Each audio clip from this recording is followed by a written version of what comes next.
Hi, Analisa 6 here with the Sober Curator and the Lady of Leisure to bring you the November 2023 horoscope for the zodiac sign of Leo for sun and rising placements.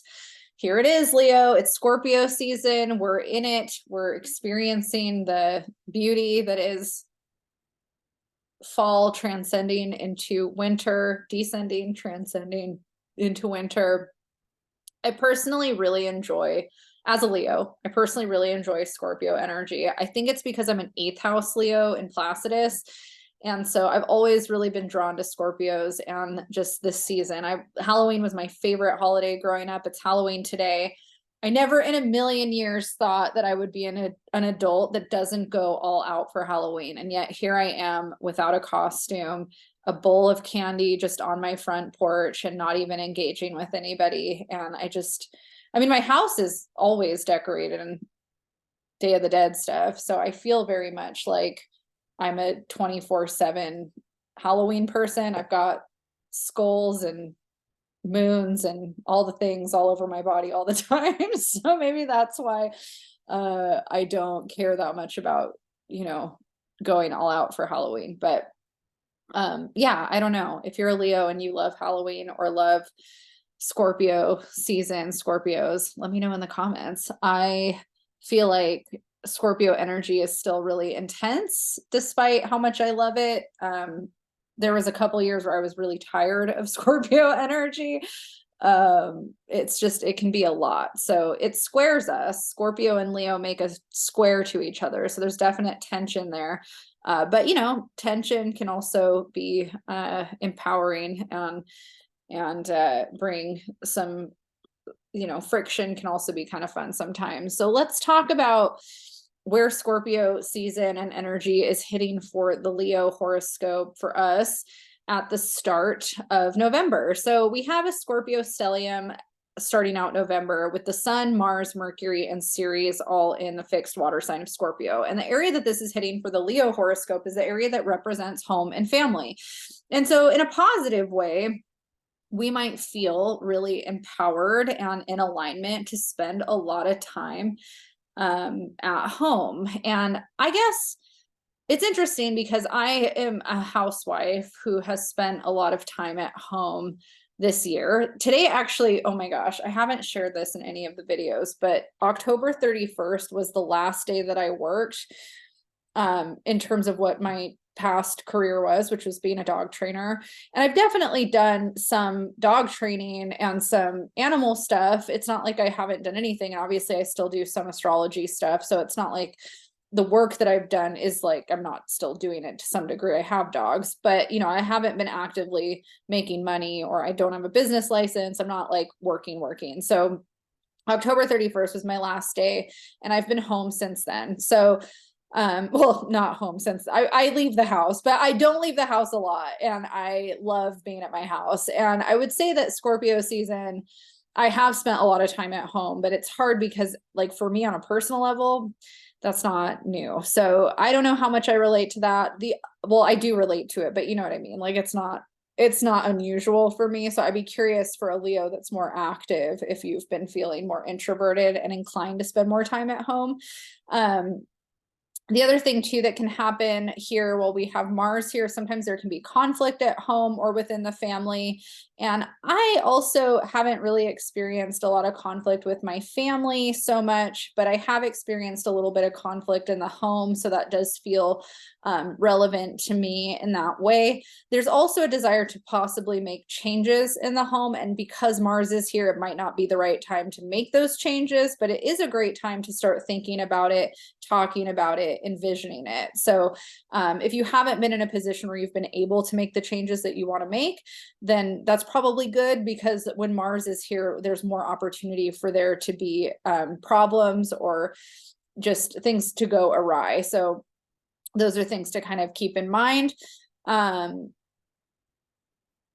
let's see here. Where do I want to segue next? Let's talk about where Venus has been. So Venus has been in Virgo, transiting through the area of the horoscope that has to do with money. And when Venus is here, it's a really great energy. It's great for getting finances in order. It's great for abundance, making more money, having a lot of opportunities to make more money. So that's been really positive for the Leo horoscope.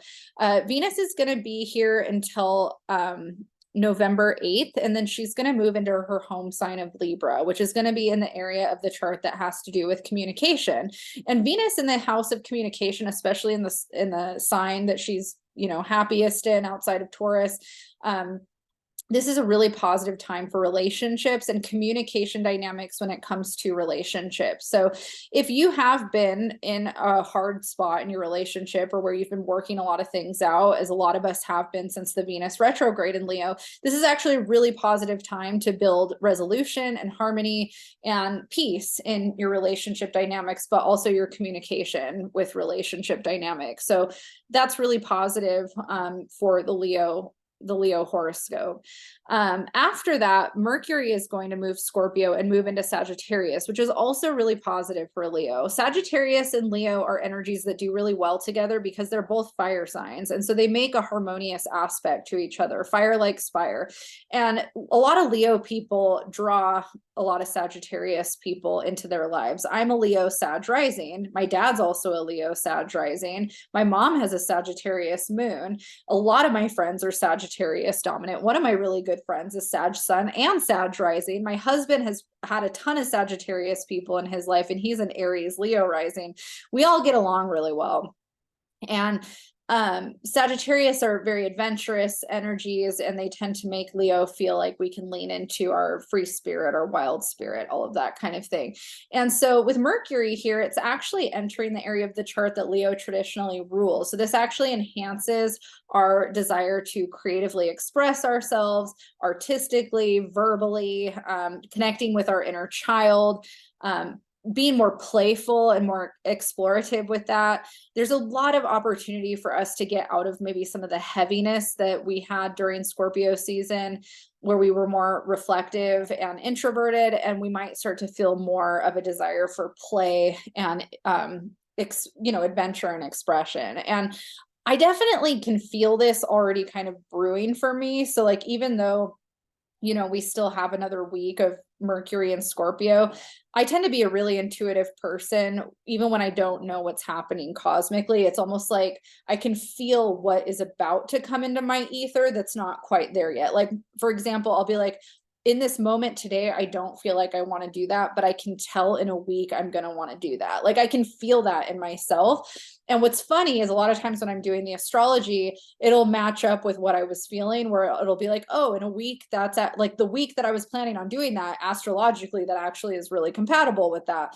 Not all the time. Like, sometimes I'll want to do something and then I'll be like, oh shit, the astrology is really bad for that, I shouldn't do it, but sometimes like the inclination I'm feeling, I'll be like, oh wow, that actually is more in sync with that. So for example, I have been painting, and I finished a painting like a week ago. I'm so bad with my like concept of how many days have passed, but I think it was a week ago, and it's my favorite painting that I've done yet. And I haven't really been proud, like overly proud of anything that I've painted, because I don't know what I'm doing and I'm a total amateur, but it's the first thing that I've made where I'm like, wow, I really like this. And like, if I saw this somewhere, like I would want it. And so that was really cool for me, because I didn't even know that that was possible for me to make something that made me feel that way. And what it's done is it's ignited kind of all these ideas that I've had of things that I want to try to paint.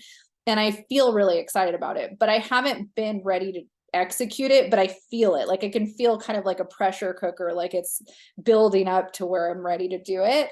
And it's funny because in my head, I'm like, I don't want to do this right now, but I feel like this time period is when I want to do it. And then looking at this and seeing where Mercury is entering Sagittarius, I'm like, oh, that's the perfect time to do that, because the transit is actually going to be really supportive of that exploration of self with my art stuff. So if you're a Leo that's kind of feeling maybe a little stagnant or a little stuck, or like you're not ready to express yourself or kind of come out with something, when Mercury moves into Sagittarius on the 8th or the 9th, I believe, especially with Venus moving into Libra, like that is so empowering for sharing yourself and communicating who you are, expressing yourself, all of that. It's really positive energy. So the gestation period you're about to leave. Mars is going to follow suit with the Sagittarius theme, but not until later in the month. So the sun is going to move into Sagittarius on the 23rd and enter that area of creativity and self-expression. And then Mars is going to join that party the next day. So again, like Mars can bring up some conflict, but it also can drive us and push us forward. So we might be feeling a little insecure. We might be feeling a little ungrounded, but we also might be feeling really passionate and driven towards whatever that creative pursuit is. We might also be feeling a desire to connect romantically with our partner, having, you know, Venus and Libra in the 3rd house with all of this 5th house creative energy, because there is a desire for romance and connection with those energies there as well. So I'm actually pretty excited about this. I feel like it's a nice reprieve from the last few months that us Leos have been going through. I can't tell you how difficult the last couple of months have been for me on an emotional level and a personal level. And I've been really trying to, sorry, excuse me, I'm burping. I've been really trying to use art as a way, like as a therapy, essentially. And I feel like it was just a way for me to cope with my emotions. And now I feel like it's really turning into something that I'm passionate about, that I never knew was possible, because I never gave a shit about painting or become like doing art. Like that's not something that I ever, outside of music, like I've always been a music person, but like I love art, but I've never been like, I'm going to do this. Like I've never seen myself that way. I still don't see myself that way, but it's like, oh, I get why people do this now, because before it felt very painting, drawing, all of that stuff, it just hurt my hands and felt like it took too long. Like I've been too impatient of a person. And now that I've been forced into the slow life, I've had to force myself to become more patient. And now it's actually kind of fun. Like I'm watching the process, and it's feeling enriching. And now I'm like, oh, I get why people do this now. So it's kind of funny to me. But you know, we'll see how long it lasts. The Sagittarius dominant part of me gets bored easily, so we'll see if you know, painting's been really good for me and my mental health over the last year, but we'll see if I stick with it. I wish sometimes that I was a little less mutable, because I would stick to things better, but I've learned how to do a lot of things because of my restlessness. So I have a lot of, like, what is it, jack of all trades, master of none. That's very much the Sagittarius mantra, I feel like, that I identify with. Unfortunately, I don't like it, but it's true. But anyways, I'm excited for Leo. I feel like we've been like kind of put through the ringer a lot in 2023, and I think November definitely has some of its ups and downs. If you want a deeper breakdown on the month, I go into every transit by day in the November Astrology 2023 forecast that you can watch at the top of this playlist. There's definitely some rocky parts of the month, but I think Leo, for the most part, November is going to be a little bit better than it's been over the last few months. And, you know, I wish us Leos all the luck for November, because I think we could really use a break after the last couple of years, really. All right. Feel free to hit like, subscribe if you want more of this, and notified when I post. I do these every month. You can follow me at theladyofleisure.com and thesobercurator.com, and I will see you all in December. Good luck.